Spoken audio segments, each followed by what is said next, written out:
Well,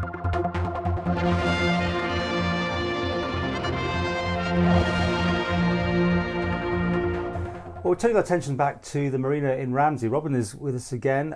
You may have seen this through your letterbox, the big sort of push again on the marina, putting Ramsey back on the map. So you're going on a PR push here. I mean, I think on Tuesday Tim will have a vote on something. Is this where we're sort of leading up to?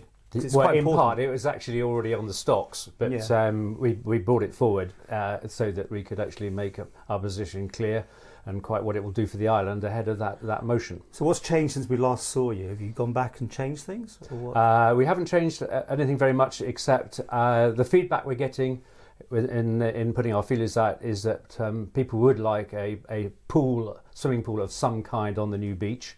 And you'll see in the later photographs is a suggestion. Again, it's part of the consultation, as you can see, to have a whether it's a filtered pool or whether it's a sea pool which is replenished and cleaned out at lunchtime, at high tide rather.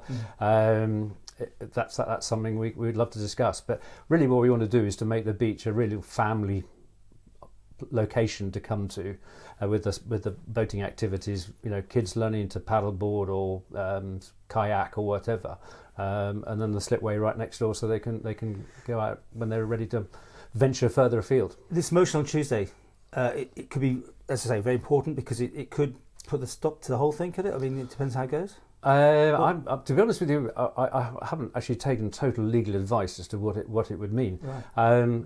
It's oddly worded in the sense that it says stop the DOI continuing their investigations. Well, the DOI completed their investigations into the marina 18 months ago, after we've been through the 15-month EOI process. I suppose worrying for you though, Laurie Hooper's behind it, a Ramsey MHK. Yeah. Who's behind wanting to pause or whatever more. Yeah.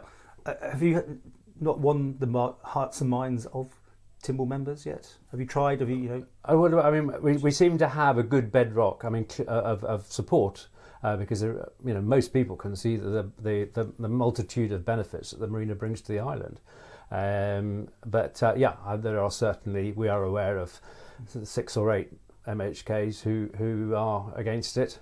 And you've got to say the Bay lot and this sort of thing. I think even Manx Wildlife Trust haven't come out at all in your favour, which is probably because they want to save the beach. I mean, this is, I think, constantly the message that you hear. And how do you defend that again? I mean, we talked about it in the past, but saving this beach, what are you going to do to save that beach if you build on it? Save the beach is a glorious oversimplification of what we're trying to achieve. Yeah, by which I mean. We recognise that people love coming to it, but it hasn't got many facilities attached to it. So if we created a complete leisure complex there, which would have a new beach with all these facilities, beach huts, places to eat rather like Laxey, then there wouldn't be 30, 40 people using it on a sunny day. There will be 300 or 400 people using it on a sunny day. And, we're all after a healthy lifestyle. What better than to get people out on the water, rowing or sailing or anything else, and giving the kids another sport option that they can take up as in adulthood. So funding, is that all in place still? I mean, where are we going to planning proper? The funding, we have agreed with various funders that once we get the planning permission, they will come in. But basically, because they recognise the economic value that the marina brings, that we have got investors behind waiting for the planning permission to happen. If things go wrong on Tuesday, though, is that it? I mean, the planning can't go... Again, I haven't actually taken a legal opinion on this, but if they do go away, I'm not quite sure. I mean, if you remember, Laurie Hooper stood up on television and said, they can proceed with their planning application. So, I mean, on the one hand, he wants us to stop the DOI having any investigations, and on the other hand, he says, well, they can go ahead in the planning application. I mean, my message to Laurie would be, why don't you let us prove the 5 conditions that you set down in the past, and let us prove that we can meet each one of those 5 conditions that you set as being the basis on your support for the project. It seemed that there was a definite flow for it originally. Then it sort of, the Bay came along and elections came along and that sort of thing. Do you think this is having an effect on it. Yes, I mean, one or two MHKs said to me, the problem is, Robin, you've delayed. And yes, well, that's completely out of our hands. The DOI put us through this absurd 15-month EOI process. But, it was tick in the box stuff. We were told that would enable the DOI to give us a seabed lease for more than 21 years. And of course, they announced that, I think it was 10 days, 2 weeks before we went into lockdown. And we took the view that it was not a good time to start talking about the marina when everybody was worried about kids across or grannies across or whatever it was. And more to the point, the DOI and the Attorney General's office are preoccupied, A, with trying to find PPE, and B, writing new legislation. So there was no bandwidth to take up with this. But the Wildlife Trust, there's quite a detailed list of what they don't like about it. How are you going to satisfy them? I mean, because it's all about things like that which causes people to think, oh dear, there's going to be problems. I mean, without going into the detail, let us just say that we disagree with 90% of what's down here. We recognise that it's an MNR.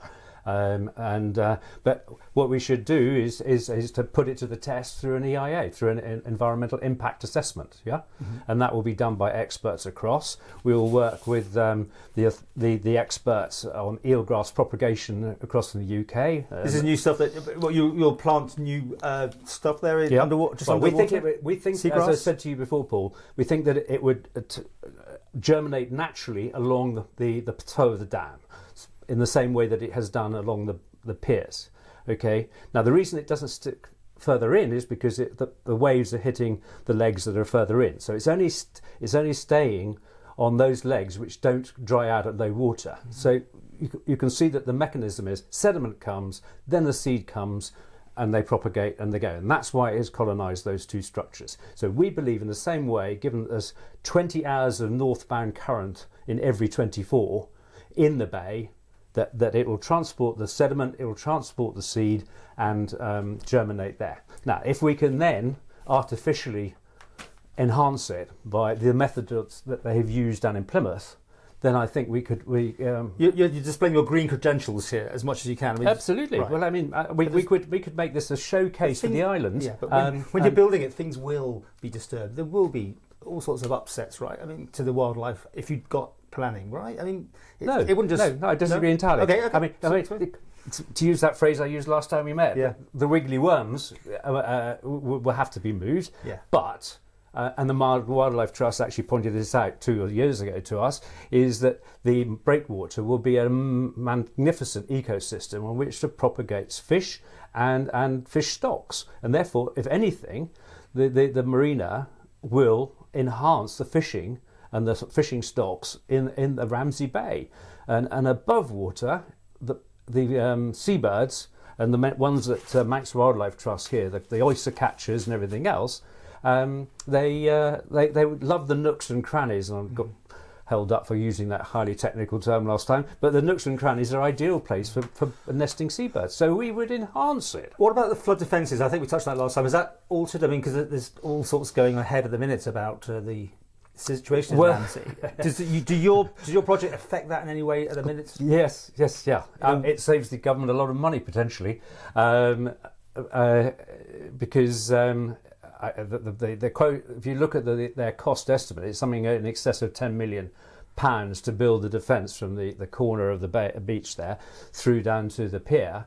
And clearly, we would achieve 90% of what that would achieve. That proposal. The only bit would have to be is that from the southern end of the marina through to the pier, we would break the wave action up there, but clearly we wouldn't have anything there to protect it from tidal surge. So, how are you going to get people to come on board that aren't on board already? Because it's almost like, I think, so emotive. I mean, again, how are you going to change? I think part of the objective of that was to reach the silent majority. Right. Yeah.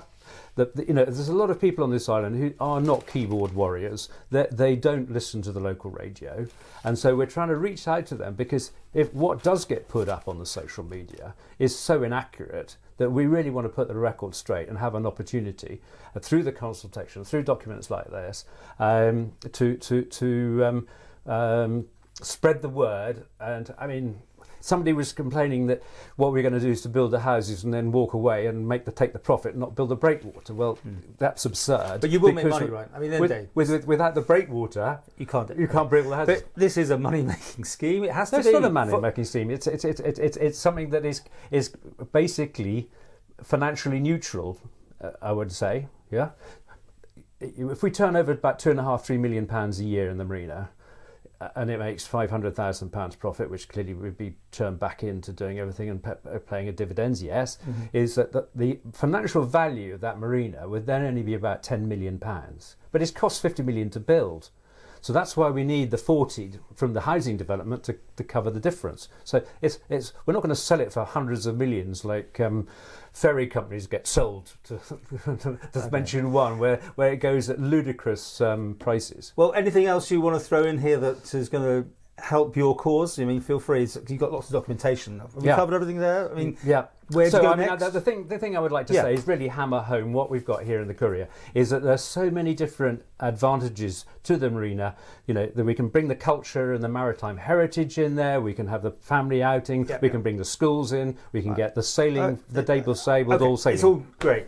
When, how long, that sort of thing, we're talking about on this. Again. Right. I think realistically, we've got to start in April one year and use the summer season to put the breakwater in.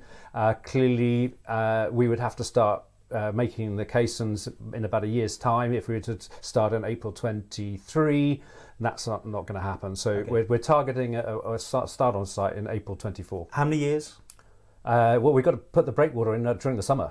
How many years for the whole development, or is that? Well, let's say I believe that we will have the marina operating, the pontoons in place by the summer of 25. And how much disruption to people living in Ramsey? We will bring 90% of the material straight into the beach, and if it doesn't come into the beach, it will bring it in through Mezeron. But there will be disruption. I mean, there will be, because there'll be disruption. But for 3 years, probably about 3 years. Yeah.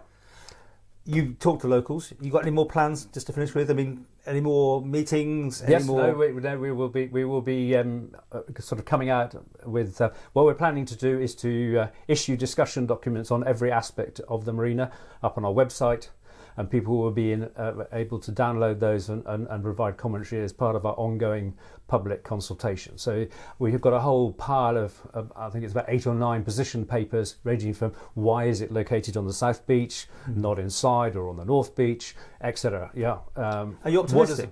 Yes. Yeah, you're always optimistic. I'm always optimistic. Seriously? Yes. Let me just say one last thing. Yeah. I've been working 13 years on this port programme in West Africa, and I have just got the funding for it after 13 years. 75 million. So you're not going away? Not going away. We got it.